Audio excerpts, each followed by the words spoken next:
டிஜி film company, Magnus productions, Sabaris Sangamitra Soumya Anbumani தயாரிப்பில் SP Sakthivel இயக்கத்தில் குணாநிதி நடிக்கும் அலங்கு டிசம்பர் 27 முதல் திரையரங்குகளில். GT Holidays, South India's #1 travel brand. You know you are special when you're with GT Holidays.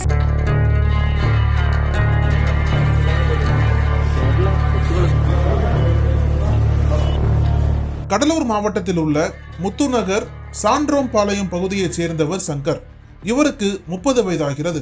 கட்டிட தொழிலாளியாக வேலை செய்து வரும் சங்கர் தமிழக வாழ்வுரிமை கட்சியின் நிர்வாகியாகவும் இருந்து வருகிறார்.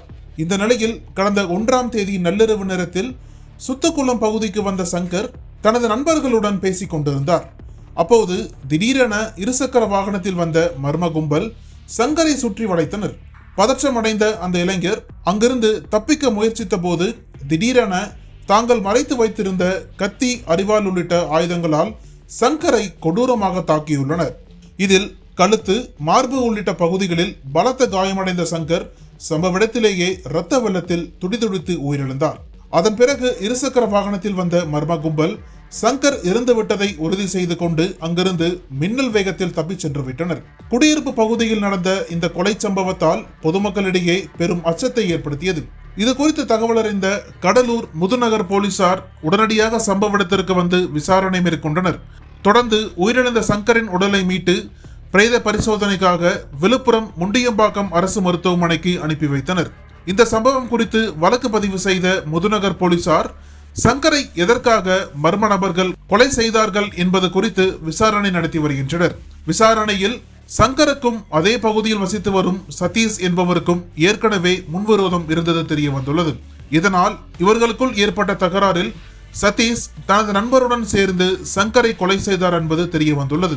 இந்த விவகாரத்தை அறிந்த காவல்துறையினர் குற்றவாளிகளான சதீஷ் மற்றும் அவருடைய நண்பர்களை தீவிரமாக தேடி வருகின்றனர். மேலும் சங்கர் கொல்லப்பட்ட ஆத்திரத்தில் இன்று அதிகாலை சதீஷின் வீட்டிற்கு சென்ற சங்கரின் உறவினர்கள் சதீஷின் வீட்டை முழுவதுமாக சூறையாடினர். இருந்த போதிலும் கோபம் அடங்காத உறவினர்கள் சதீஷ் வீட்டில் இருந்த இருசக்கர வாகனத்தை தீ வைத்து கொளுத்தியுள்ளனர். இதனால் சான்றோர்பாளையம் பகுதியில் பதற்றமான சூழல் நிலவி வருவதால் காவல்துறையினர் அங்கு பாதுகாப்பு பணியில் ஈடுபடுத்தப்பட்டுள்ளனர்.